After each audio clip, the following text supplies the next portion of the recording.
belajar Pancasila, beriman dan bertakwa pada Tuhan yang Esa, dan berakhlak mulia, berkebinekaan global, gotong royong mandiri, kreatif dan bernalar kritis, belajar Pancasila, beriman dan bertakwa pada Tuhan yang Esa, dan berakhlak mulia, berkebinekaan global, gotong royong mandiri, kreatif dan bernalar kritis.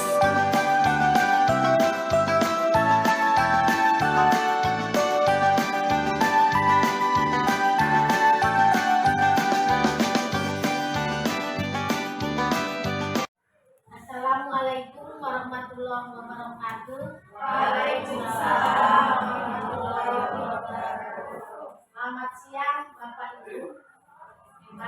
Hari ini saya akan mengadakan diseminasi penyebaran budaya positif. Tujuan dari kegiatan ini adalah menerapkan dan membiasakan budaya positif pada proses pembelajaran di kelas dan di sekolah.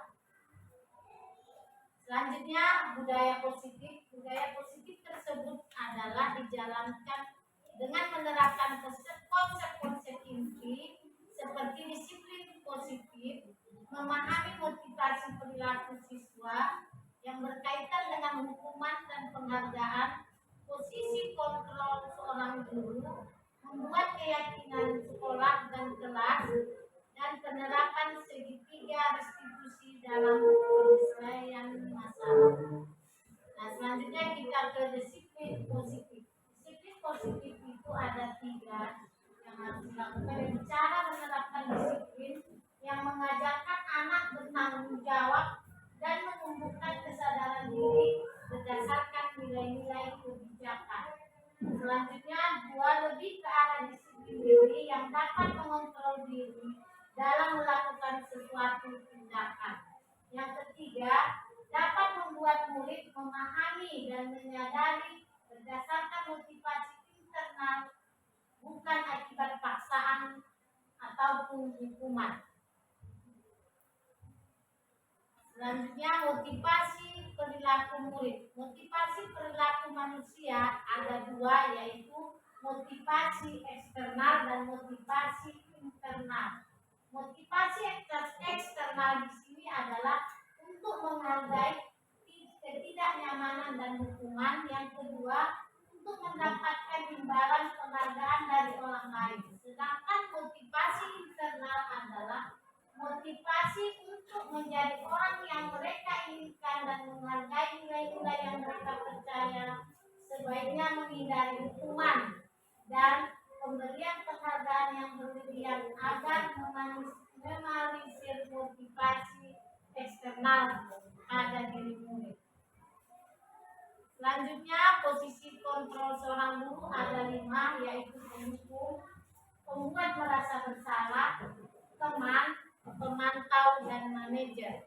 Nah, sering sekali kita melakukan posisi kontrol yang sering kita lakukan yaitu mengenai penghukum. Kita sering melakukan apabila anak-anak melakukan kesalahan, kita melakukan penghukuman. Nah, untuk selanjutnya setelah penerapan ini diminta nanti kepada Bapak Ibu melakukan yang manajer, melakukan penghukuman sama murid, jangan lagi penghukuman, lanjut menaik manajer. Apa itu manajer? Manajer itu adalah guru bersama murid mempertanyakan, mempertanggungjawabkan perilaku yang mendukung agar dapat menemukan solusi atas permasalahannya sendiri. Posisi manajer ini mengacu pada restitusi yang dapat dijalin sebagai menjadikan murid sebagai manajer bagi dirinya sendiri, sehingga tercipta identitas positif yang berhasil pada diri murid. Jadi kita jangan menghukum lagi, karena menghukum itu membuat anak murid menjadi merasa rendah diri, kurang percaya diri. Jadi mulai sekarang kita berusaha menjadi seorang guru, menjadi manajer. Kita bertanya kepada anak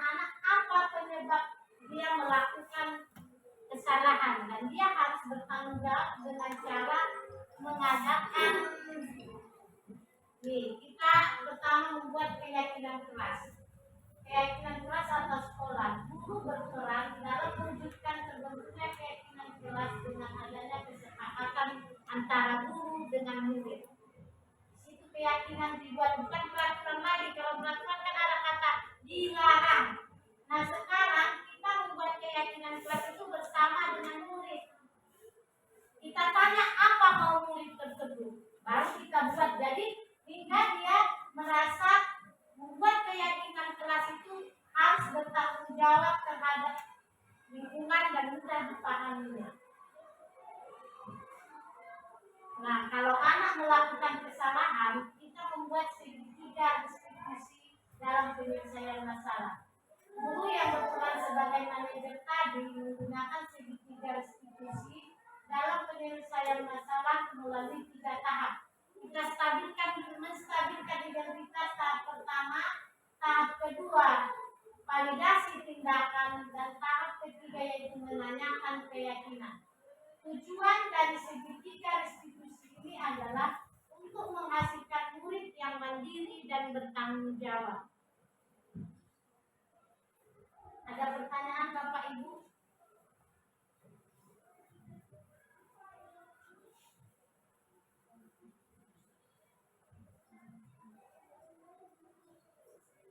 Jika memang nggak ada pertanyaan, kita ambil refleksi dari pembelajaran atau tanggapan dari Bapak Ibu tentang penyampaian saya dalam diseminasi materi budaya positif. Ada yang memberikan tanggapan?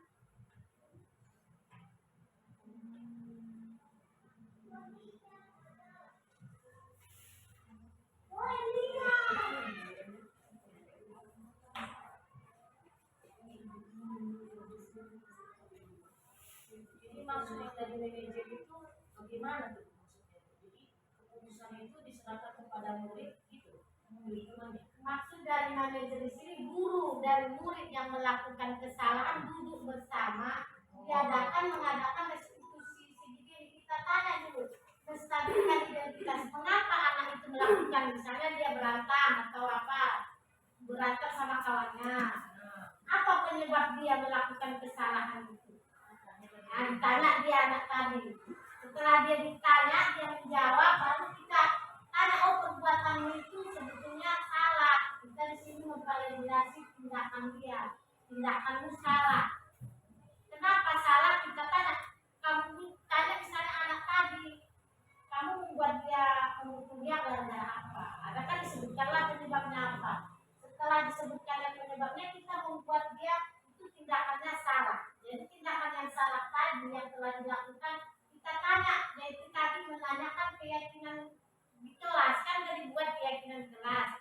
Misalnya kalau di keyakinan kelas 1 sudah kami buat. Nah, ini dia keyakinan kelas, dan Bapak Ibu dari situ sudah berkunjung ke kelas kami setelah kami membuat keyakinan kelas. Di situ ada menghargai sesama teman. Jadi dijelaskan bahwa kita kan sudah membuat keyakinan kelas, harusnya kamu memahami keyakinan kelas tersebut dan melaksanakannya dengan baik. Demikian itu. Berarti siswa itu tidak dihukum, hanya diberikan penjelasan. Ya, akan diberi penjelasan dan pendekatan sehingga anak tadi tidak melakukan kegiatan yang memukul lagi. Kita pun sebagai guru nggak boleh lagi memukul. Kita mengadakan segitiga restitusi. Kita dalami masalah anak tersebut. Kita cari solusi bersama dengan anak tadi. Jadi patokannya keyakinan kelas gitu. Iya, makanya kita membuat keyakinan kelas secara bersama-sama dengan murid. Jadi dia membuat keyakinan kelas tadi berdasarkan kemauan dia sendiri. Jadi dia bertanggung jawab untuk melaksanakan keyakinan kelas yang sudah dibuat. Berarti keyakinan kelas ini dibuat sebelum proses belajar mengajar. Iya, keyakinan kelas dibuat sebelum proses belajar mengajar pada tahun ajaran baru. Kita ajak dia diskusi dulu membuat keyakinan kelas. Apa yang harus dilaksanakan di kelas itu dan harus dijaga secara bersama-sama. Keyakinan kelas ini dibuat hanya wali kelas atau pada guru bidang studi juga?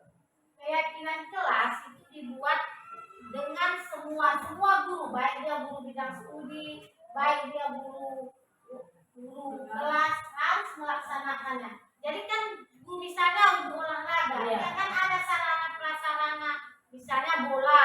Jadi dia harus membuat keyakinan kelas dia sesuai dengan menjaga bola atau mengembalikan bola pada tempatnya, misalnya setelah kembalikan alat olahraga pada Dalam tempatnya. semua kelas yang dimasuki atau dia per kelas?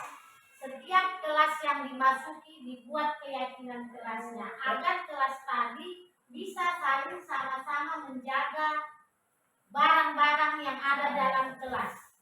Terima kasih, Bu. Ya, terima kasih juga Ibu atas pertanyaannya.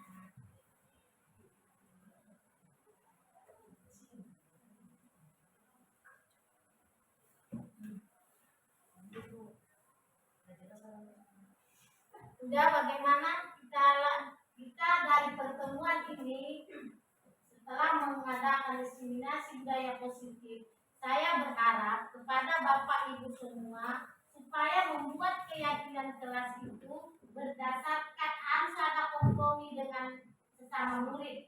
Jadi agar murid-murid tadi bisa menghargai keyakinan kelas yang ada di kelas dan mengerjakannya dengan baik. Demikian, kurang dan lebihnya saya mohon maaf, saya sudahi dengan wassalamualaikum warahmatullahi wabarakatuh. Waalaikumsalam warahmatullahi wabarakatuh. Selamat siang Bapak Ibu. Selamat siang, Bu.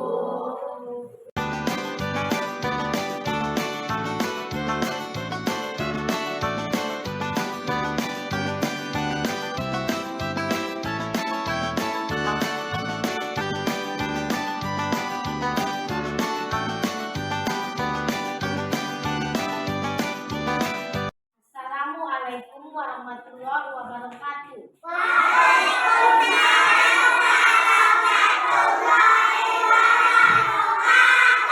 Selamat pagi anak ibu.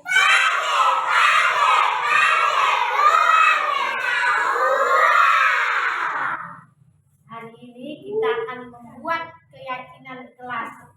Di mana keyakinan kelas itu selama ini kita pahami yaitu peraturan, tetapi sekarang keyakinan kelas yang akan kita buat, kita diskusikan secara berkelompok.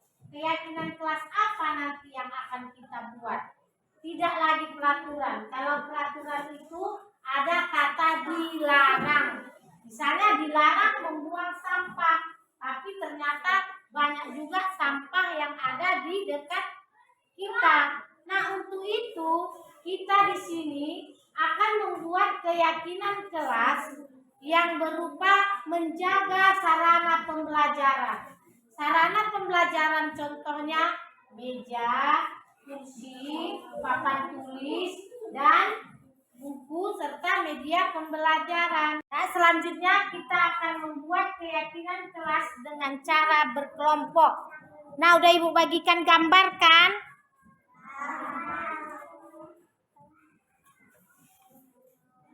Nah, sekarang kita ngambil keputusan untuk membuat keyakinan kelas. Coba diskusikan dulu dengan kawan-kawannya. Semua gambar apa yang bisa kita buat untuk membuat sebuah keyakinan kelas. Nah, selanjutnya sudah dapat hasil diskusi mengenai keyakinan kelas kita. Untuk keyakinan kelas yang nomor 1, siapa yang mau menempelkannya, gambarnya? Nah, Ibu kirim, kasih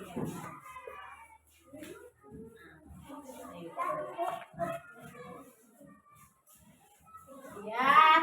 Yaitu datang tepat waktu. Nah, keyakinan kelas kedua. Siapa yang kedua? Aira. Nah, Aira, coba apa keyakinan kelas yang kedua?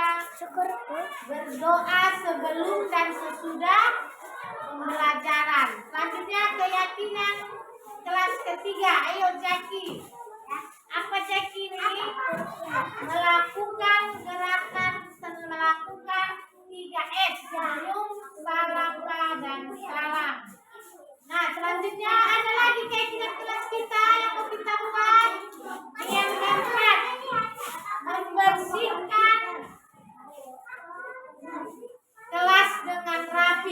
Rapilah sarana tadi yang harus rapi dibuat. Jangan kalau menyapu dibanting porsinya. Menjaga dengan baik. Nah, ada lagi keyakinan kelas kita.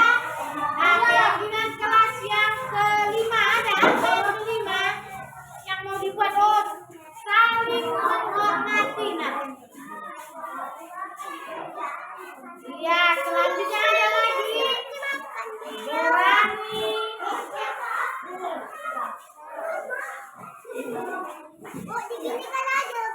berani berpendapat. Nah, ini ada berapa keyakinan kelas yang mau kita buat di kelas kita? Ada 6 ya anak ibu. Yang pertama, datang tepat waktu. Yang kedua, berdoa sebelum dan sesudah pembelajaran. Yang ketiga, melakukan 3S. Senyum, salam, senyum, dan sapa. Selanjutnya, membersihkan kelas dengan baik, baru menghargai sesama teman. Dan yang selanjutnya adalah berani mengemukakan pendapat. Setuju dengan keyakinan kelas yang baru kita buat ini anak ibu? Setuju. Jadi alhamdulillah. Nah, mulai sekarang kita harus mematuhi agar sarana yang ada di dalam kelas terjaga dengan rapi. Terima kasih anak ibu atas keyakinan kelasnya.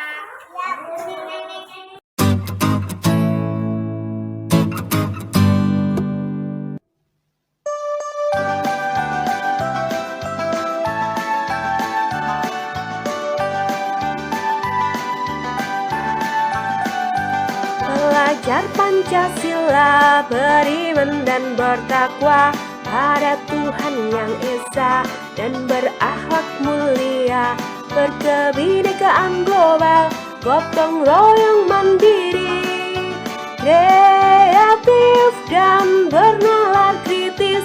Belajar Pancasila, beriman dan bertakwa pada Tuhan yang Esa dan berakhlak mulia, berkebinekaan global, gotong royong mandiri,